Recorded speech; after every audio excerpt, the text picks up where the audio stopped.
Hoje pela manhã, no Hispânico, a gente teve uma frequência, uma assistência, melhor dizendo, muito boa. Nós tínhamos 18 crianças e 8 visitantes, 4 adultos e 4 crianças.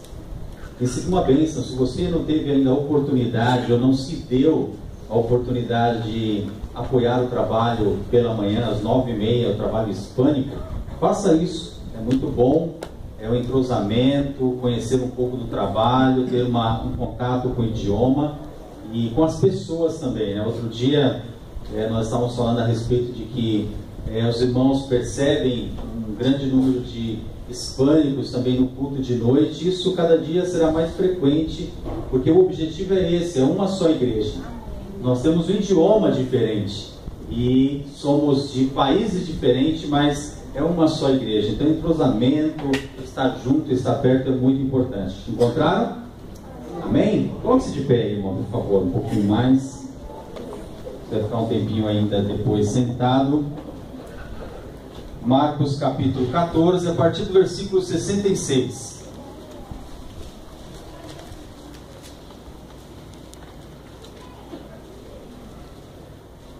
Diz assim a palavra do Senhor: estando Pedro embaixo no pátio, uma das crianças do sumo sacerdote passou por ali. Vendo Pedro aquecer-se, olhou bem para ele e disse: você também estava com Jesus o Nazareno. Contudo, ele o negou, dizendo: não conheço, nem sei do que você está falando, e saiu para o alpendre. Quando a criada o viu lá, disse novamente aos que estavam por perto: esse aí é um deles. De novo, ele negou. Pouco tempo depois, os que estavam sentados ali perto disseram a Pedro: certamente você é um deles. Você, Galileu. Ele começou a se amaldiçoar e a jurar: não conheço o homem de quem vocês estão falando. E logo o galo cantou pela segunda vez. Então Pedro se lembrou da palavra que Jesus lhe tinha dito: antes que 2 vezes cante o galo, você me negará 3 vezes. E se pôs a chorar. Incline o seu rosto. Pai, hoje é dia de ceia.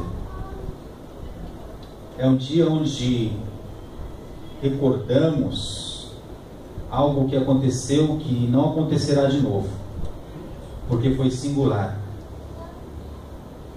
Foi de grande impacto na humanidade. E tem hoje de grande impacto nas nossas vidas. O Senhor enviou o teu filho. Ele cresceu, morreu, foi sepultado, mas ressuscitou. E nós temos vida agora por causa do sacrifício dele. Nós temos esperança por causa deste tão grande amor que o Senhor demonstrou nessa cruz. E nós queremos agradecer, porque merecer, não merecemos. Mas o Senhor nos alcançou pela graça, pela misericórdia abundante. E nós estamos aqui hoje para celebrar, estamos celebrando. E esse memorial nos traz a lembrança de que todo esse sacrifício tem o objetivo de fazer com que estejamos, ó Deus, unidos com o Senhor, mas também uns com os outros. Que o Senhor nos abençoe agora e que a palavra do Senhor encontre terreno fértil em nós, coração preparado, receptivo para a palavra do Senhor. Pedimos que assim seja, em nome de Jesus. Amém. Pode sentar-se, irmãos, por favor.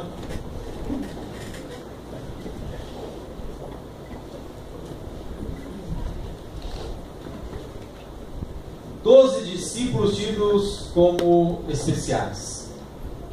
Com dois deles, nós vemos registrado nas Escrituras duas situações inusitadas, bem diferentes uma da outra, mas no sentido praticamente iguais.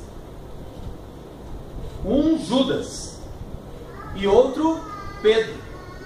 Discípulos de Jesus, pessoas que andaram com Jesus. E durante alguns domingos nós temos visto aqui algumas pregações que tem mais ou menos essa direção. É a direção que talvez Deus queira dar para nós como igreja do Senhor neste lugar. E até mesmo agora na escola bíblica dominical estávamos falando sobre a vida de Davi, acontecimentos na vida de Davi, circunstâncias de erro, de pecado na vida de Davi.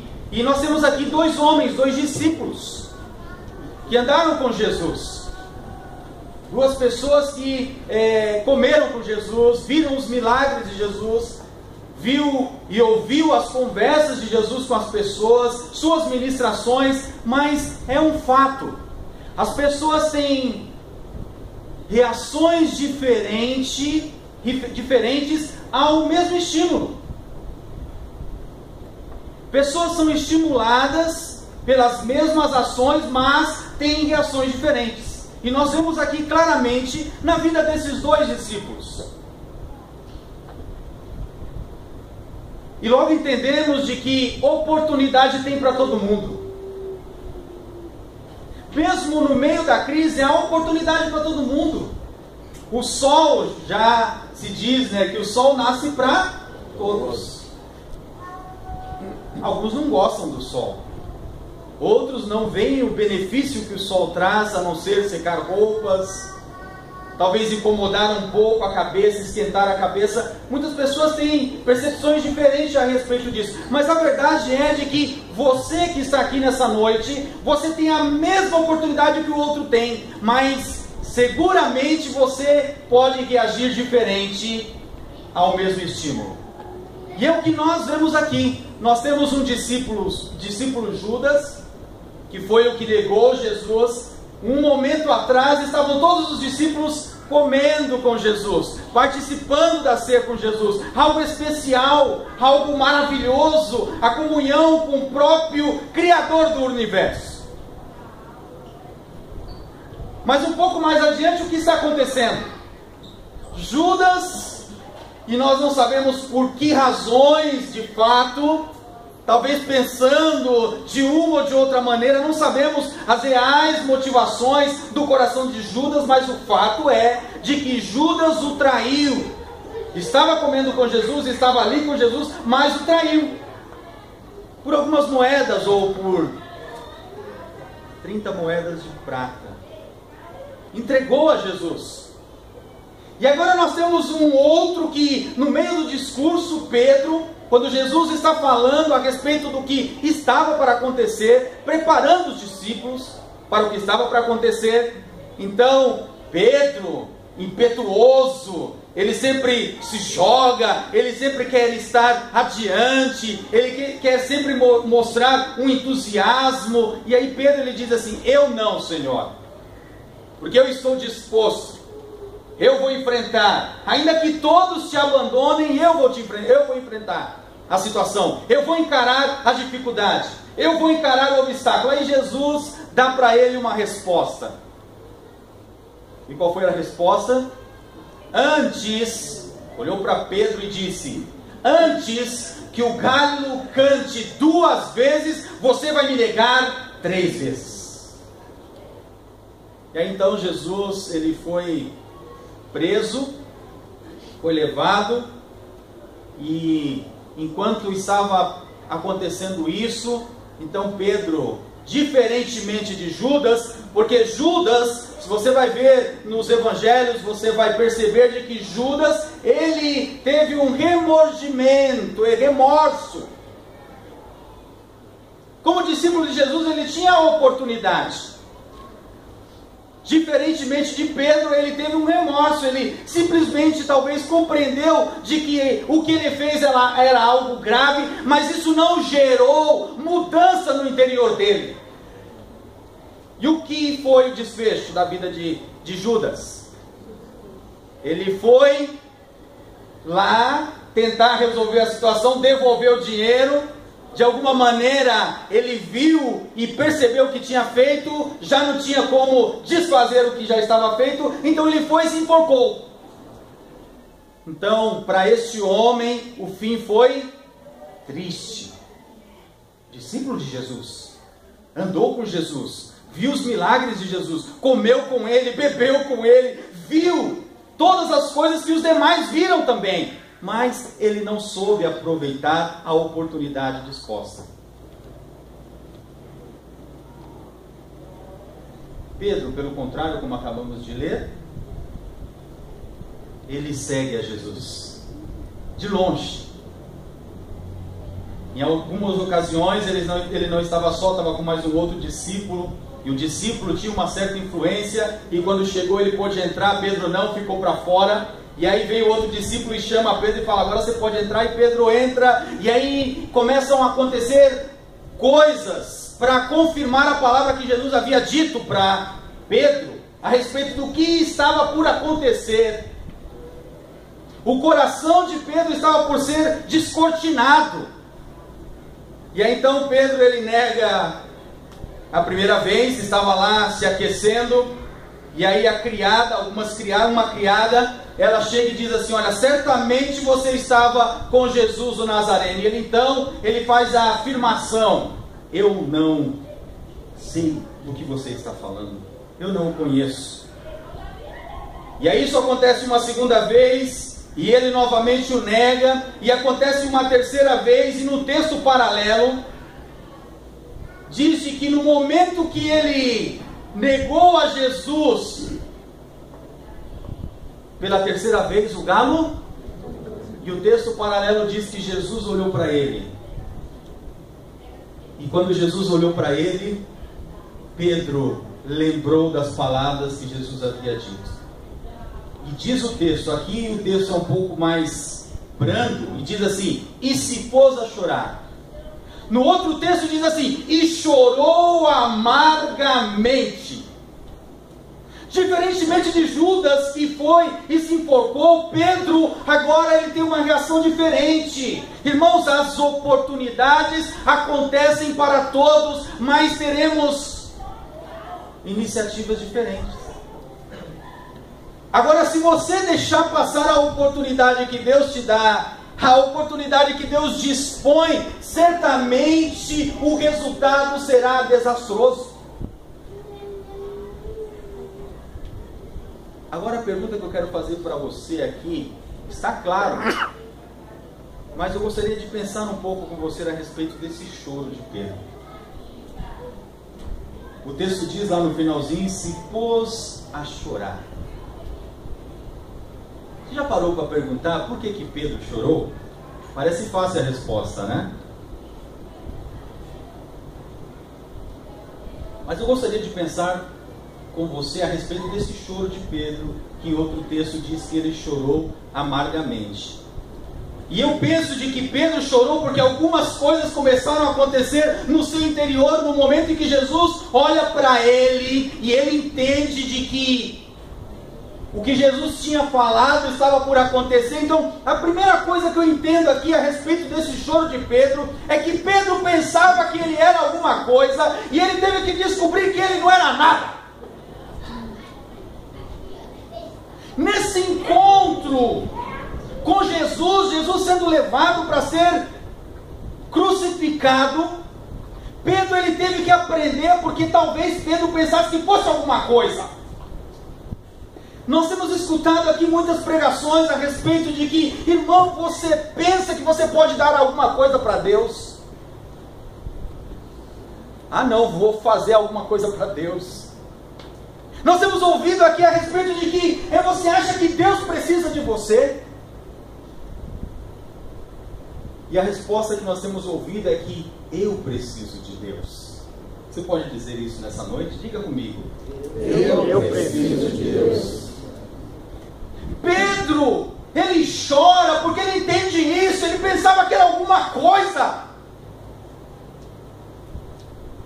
Quando ele diz assim: eu vou estar junto, Jesus. Eu vou estar junto, Jesus. Não importa o que aconteça, olha, eu posso bancar a minha existência. Eu posso bancar isso. Eu aguento, eu suporto. E ele teve que aprender de que só suportamos, só aguentamos, só fazemos alguma coisa se é que Deus está com a gente, irmão.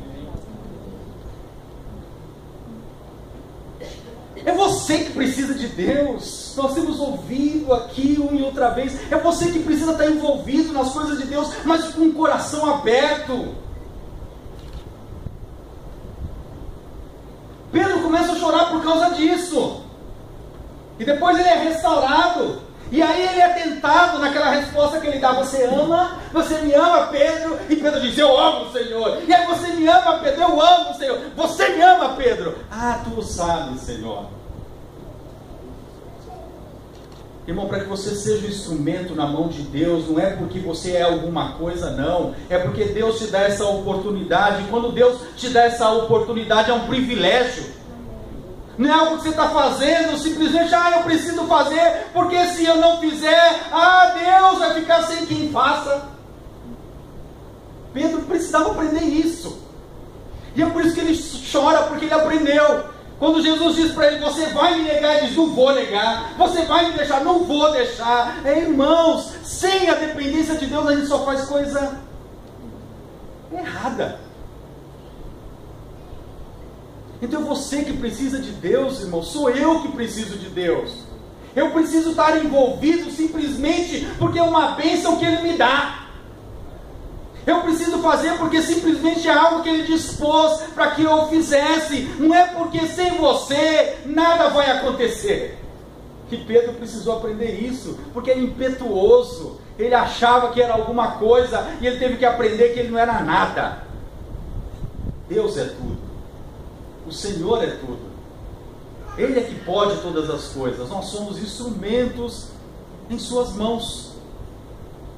E não tem mérito nenhum seu em ser instrumentos na mão de Deus. Então, quando algo acontecer, porque você está envolvido, isso não pode subir para a sua cabeça e você pensar de que aconteceu porque você estava lá e porque você colocou as suas mãos. E Pedro, ele precisava aprender isso. Então o choro de Pedro tem a ver com isso. Eu não era nada, mas me achava alguma coisa. E tive que passar por essa experiência de negar. Imagine, irmão, você já imaginou? Entra na pele de Pedro. Alguém que uma e outra vez estava lá na frente, adiante, falando, entusiasmo, dedicado, e agora ele se vê negando o seu Senhor. Ele se ouve negando o seu Senhor. Ele não estava preparado para que isso saísse da sua boca e ele dissesse: eu não conheço. Mas quando Jesus olha para ele com olhos de amor, Jesus está dizendo: está vendo como você precisa de mim? Jesus olha para Pedro e está vendo como é você que precisa de mim? Sabe por que você vem para a igreja? Não é porque senão os bancos vão ficar sem gente. Você vem para a igreja porque você precisa vir para a igreja. Porque você vem, o pensamento é que Deus está aqui e você está adorando Ele. Então não é Deus que precisa da sua adoração, é você que precisa adorar este Senhor. Você não o vê, mas Ele precisa ser adorado. É porque você precisa adorar. Ele te fez para isso, para a sua glória. Amém.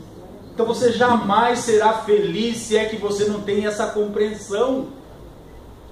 Você não vem para a casa de Deus para prestar um favor, você não dá o seu dízimo, a sua oferta, você não está envolvido com algum ministério, simplesmente porque você é bonzinho, porque você quer dedicar um pouco do seu tempo. Não, você faz isso porque não há outra coisa para você fazer, é a melhor coisa de se fazer. Mas enquanto não entender isso, o agir de Deus, como foi na vida de Pedro. Mas pode ser que você tenha reações, né? Porque as ações são diferentes aos estímulos. As reações são diferentes aos estímulos. Segundo, analisando o choro de Pedro. Sabe por que Pedro chorou amargamente?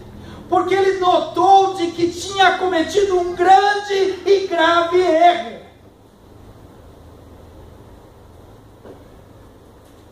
Sabe qual é o maior problema na reabilitação? O maior problema na reabilitação é a pessoa se convencer de que fez algo errado. E sabe qual é a pessoa mais dura para se convencer de que fez algo errado? Crente orgulhoso. Crente cheio de si. Crente orgulhoso, crente cheio de si, a palavra vem, mas rebate, porque ele rejeita. São reações diferentes. Mas não foi o caso de Pedro, porque ele chorou amargamente. Aquele choro não era lágrimas de crocodilo, porque remorso produz isso, lágrimas de crocodilo. Mas choro amargo, quebrantamento produz alegria, produz esperança. Mas é difícil chorar, diga comigo, é difícil chorar. Ah, você chora quando perdeu o namorado. Ah, eu perdi o namorado, me foi. Você chora quando perde a namorada. Você chora quando o dinheiro acabou, te roubaram o dinheiro ou não? Ah, roubaram o dinheiro. Celular, então. As pessoas choram porque perdeu o celular. Ah, meu celular caiu na água. Chora uma semana por causa do celular. Mas a pessoa não chora porque fez algo de errado. Demora para compreender, demora para entender, não reconhece. Estou falando alguma besteira aqui, irmãos? Não. Se tem alguma coisa que está seco além do sistema Cantareira, é os olhos das pessoas do século 21. Olha, se tem uma coisa que está mais seca do que o sistema Cantareira, Alto Tietê, é os olhos das pessoas do século 21. As pessoas já não choram por causa disso aqui, irmãos. Fez algo de errado, ah, como é difícil consertar, não é? Parece que fica aqui entalado. A gente comete o erro, muitas vezes a gente sabe que fez o erro, mas a gente não quer acertar. Então o choro de Pedro tem a ver com esse reconhecimento, um coração quebrantado. Ele reconheceu que tinha cometido um erro grave. Irmão, você já imaginou negar a Jesus? Cara a cara? Hã? Porque a gente nega quando a gente fica no escuro. A gente nega quando a nossa vida está em trevas. Mas já pensou negar cara a cara? Fala, Jesus, não te conheço não. Jesus está do lado, lá você está olhando para ele de longe, né? Ah, será? Para ninguém te ver. E aí Jesus estava tão perto que quando, eu não sei a que distância, mas quando o texto diz de que Jesus olhou para ele e ele viu e percebeu o que tinha feito, ele chorou amargamente. Então já pensou negar a Jesus nesta intensidade?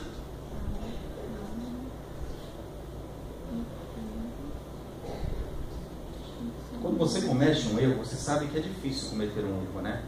Né? A qualquer momento você pode tropeçar. Olha, as áreas da nossa vida, eu sempre falo, né? Nós temos uma só vida. Quantas vidas você tem? Agora, quantas áreas nessa vida? Várias áreas. Agora, errar em muitas áreas é fácil. É muito fácil. Mas reconhecer o erro, ou seja, buscar reparação desse erro é muito mais difícil. Porque envolve algumas coisas. Você precisa estar quebrantado. Você precisa se despojar de todo egocentrismo, egoísmo. E o choro de Pedro tem a ver com isso, né? O texto diz de que ele se pôs a chorar quando percebeu que tinha cometido um grande erro. Irmão, como que está esse termômetro na tua vida? O pastor dizia assim, de que quando ele pecava, acendia uma luz vermelha assim. Começava essa luz vermelha a ficar cada vez mais grande e ficava assim, ó, piscando. Você fez algo de errado, você fez algo de errado, você cometeu um erro, você cometeu pecado. Como é na tua vida, irmãos? O Espírito Santo te diz, te mostra, te alerta. Ah, você está lá sentado no computador, né? Ou agora não precisa nem sentar no computador mais. Porque antes era assim, sabe, vamos resolver o problema dentro de casa? Colocamos um computador para toda a família e aí um fiscaliza o outro, né? Então colocamos na sala o computador e aí tem acesso à internet, aí dá para a gente controlar as páginas que estão acessando o marido, a esposa, os filhos. Agora não, agora a internet está no celular que todo mundo, ou a maioria leva para o banheiro. Aí é difícil controlar, né? Aí acessa a página lá e aí fica vendo aquelas coisas maravilhosas que enviam no Face, muita coisa boa, né? O Face, puxa vida, irmão. O lugar para ter coisa boa é o Facebook. Ali você pode pecar em alguns minutos, alguns segundos. Mas vamos lá, voltando aqui. Aí agora a liberdade entra no meio, não dá mais para acompanhar. Porque aí todo mundo da casa tem um celular com acesso à internet. A TIM fez essa coisa maravilhosa, né? Que agora você acessa e não paga nada. Não sei as outras, né? Então você pode acessar do banheiro, pode acessar do quarto escuro. Então aí não tem como acompanhar. E aquilo lá vem, né? Chama. E nós poderíamos falar de muitas outras coisas aqui que agora estão muito mais fáceis. Antes, para que... Outro dia eu estava conversando com a minha esposa, conversando com algumas situações aí, né? Antes, para que as pessoas tivessem acesso a conteúdo pornográfico, era difícil, irmão. Você tinha que ter um amigo maior de idade, aí esse amigo ia na banca de jornal, aí comprava, aí depois, vem ver aqui um negócio terrível, aí começava aquele envolvimento. Agora não! As crianças de 10, 12 anos já têm acesso e mostram um para o outro. Nas escolas estão tomando conta porque as crianças lá de 10, 12 anos já têm acesso livre ali, já podem mostrar todo tipo de porcaria livremente. Então o pecado ele está cada vez mais perto. De todas as maneiras.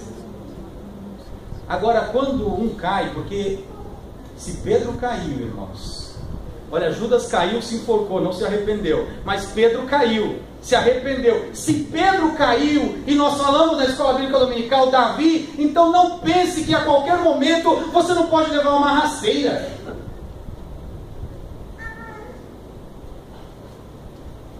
Só que quando você cair, sabe o que é mais importante? Seja em qualquer, irmão, porque tem algumas coisas, como já foi dito, que nós consideramos menos pesadas, mais pesadas, né? Mas tudo isso, porque a palavra de Deus diz, um abismo chama outro. Então uma coisa muito pequenininha assim, você começa um simples telefonema. Meu patrão não está. Meu patrão não está. Ou alguém que está te cobrando lá na porta, e aí a mãe diz assim, fala que eu não estou. Fala que eu viajei. Então a coisa pode parecer pequenininha assim, como dizem, mentirinha branca, mas a palavra de Deus que um abismo chama outro abismo. Então, irmãos, olha, para manter a nossa vida limpa, pura diante de Deus, nós precisamos, mais do que nunca, reconhecer os nossos erros. E por último, só haverá transformação quando houver, diga comigo, arrependimento. Sabe por que Pedro chorou? Ele não estava com remorso, ele estava arrependido. E o arrependimento produz choro, amargo, quebrantamento. Nós precisamos, irmãos, reconhecer diante de Deus situações na nossa vida que estão desordenadas para poder ter esse livramento do Senhor. Porque Pedro aqui ele foi restaurado. E a restauração nós falamos de ser, então você precisa olhar para o teu coração, olhar para a tua vida, olhar para o que você está fazendo, como está fazendo, e você tem que chegar a uma conclusão, o Espírito Santo te mostrando de que você precisa reconhecer e estar arrependido, porque quando isso acontece, você terá o perdão de Deus, porque Ele não rejeita. Agora esse segundo passo de reconhecer não é fácil, porque dói. Reconhecer dói. Quando a gente reconhece, muitas vezes a gente tem que acertar, e acertar às vezes envolve outras pessoas, e muitas situações envolvem outras pessoas, mas você tem escolha. Você pode continuar do jeito que está, mas você pode reconhecer e ter o perdão e a liberdade que esse perdão traz para a sua vida. Amém? Coloque-se de pé, irmãos, nós vamos passar a nossa segunda parte dessa noite. Quero convidar os diáconos para que vayam preparando. Eu vou fazer uma oração enquanto eles preparam aqui a ceia do Senhor.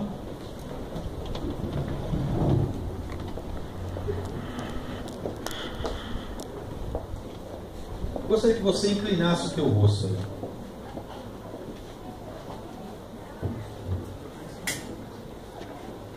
Presta atenção no que eu vou dizer. Nem sempre,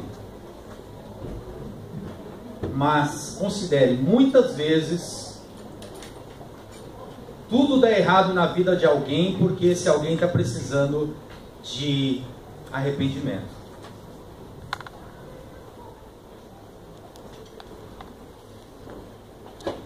Muitas vezes eu erro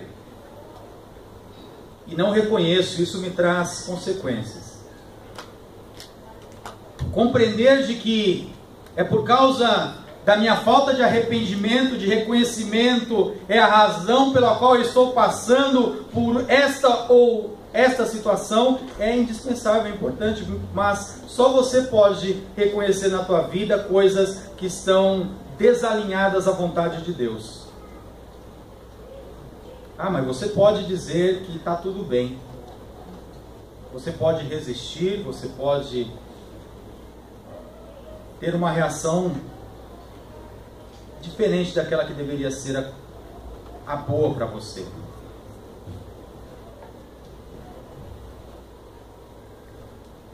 Mas se você quiser, nesta noite, reconhecer algo na tua vida que precisa da mão de Deus, o arrependimento é importante para que você se aproprie do perdão que o Senhor dispõe. Abra o teu coração. Quero orar por você. Senhor, nós não somos merecedores. Provamos do teu amor. E as trevas querem fazer com que sejamos inoperantes, improdutivos, e que não conquistemos a vitória que está conquistada por Jesus. Pai, olha para a nossa vida agora, olha os nossos pecados, erros talvez que cometemos, talvez ocultos estão. Pedimos que o Senhor revele, para que haja nessa noite restauração. Nós agradecemos pelo perdão que o Senhor dá, quando confessamos, e queremos sentir a alegria dessa manutenção da comunhão contigo, ó Deus. Porque sabemos que o Senhor nos ama, e sempre está à nossa disposição esse amor, graça e misericórdia sobre a nossa vida. Nós te louvamos, Pai, e que o Senhor nos permita andar sem tropeçar, discernir tudo aquilo que possa prejudicar a nossa espiritualidade, santidade, Deus. Nós oramos assim, agradecidos em nome de Jesus. Amém e amém. Permaneça de pé, abra sua Bíblia, nós vamos ministrar a ceia do Senhor.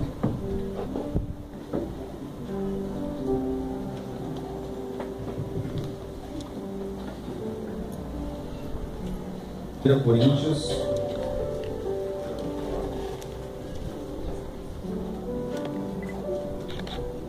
a partir do versículo 23, diz assim: pois recebi do Senhor o que também lhes entreguei, que o Senhor Jesus, na noite em que foi traído, tomou o pão, e tendo dado graças, partiu e disse: isso é o meu corpo que é dado em favor de vocês, façam isso em memória de mim. Da mesma maneira, depois da ceia, ele tomou o cálice e disse: este cálice é a nova aliança no meu sangue. Façam isso sempre que o beberem em memória de mim. Porque sempre que comerem deste pão e beberem deste cálice, vocês anunciam a morte do Senhor até que ele venha. Portanto, todo aquele que comer o pão ou beber o cálice do Senhor indignamente será culpado de pecar contra o corpo e o sangue do Senhor. Examine-se cada um a si mesmo, e então coma do pão e beba do cálice. Eu gostaria que você inclinasse o teu rosto. A palavra de Deus, ela orienta que façamos um exame. É certo de que você já sabe a nossa praxe. Primeiro domingo do mês, ceia do Senhor. Então eu quero crer que você já fez este exame, mas se não fez, essa é a oportunidade. A palavra de Deus diz que aquele que come e bebe sem discernir o corpo do Senhor como para a sua condenação. Você pode pensar aí de que o corpo do Senhor é a sua igreja. E discernir esse corpo é entender de que somos uma família e que Deus, Ele quer a nossa unidade. Comer-se em discernir esse corpo é não entender de que você precisa estar disposto, disposta a perdoar, a abraçar, a caminhar junto, independente da diferença, da dificuldade. Discernir o corpo é entender todas essas coisas. Você consegue discernir de que a pessoa que está do seu lado, por mais que seja diferente de você, é seu irmão, sua irmã em Cristo, e faz parte do mesmo corpo. Mais que isso, você está disposto, disposta a doar, a dar a sua vida em favor desse que está ao seu lado? Isso é discernir o corpo. Mas não é um exercício fácil na prática do dia a dia. Mas é um desafio que você e eu devemos assumir. Por isso, nessa noite, ao participarmos deste memorial, que você abra o seu coração e participe.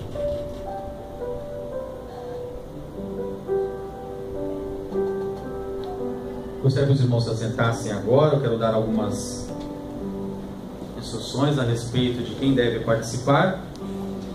Se você está em plena comunhão com a igreja, com a sua igreja, você já foi batizado na idade adulta pelas águas e goza dessa comunhão agora com a sua igreja, então eu quero convidar a que você possa participar nessa noite da ceia do Senhor. Se você ainda não fez, não está em plena comunhão com a igreja e não foi batizado, então eu peço que você participe assentado e espírito, e oro para que você realmente em uma outra ocasião possa participar após cumprir com esses requisitos, que a palavra de Deus diz. Então eu convido a todos os irmãos agora que vão participar da ceia, que fiquem de pé, por favor.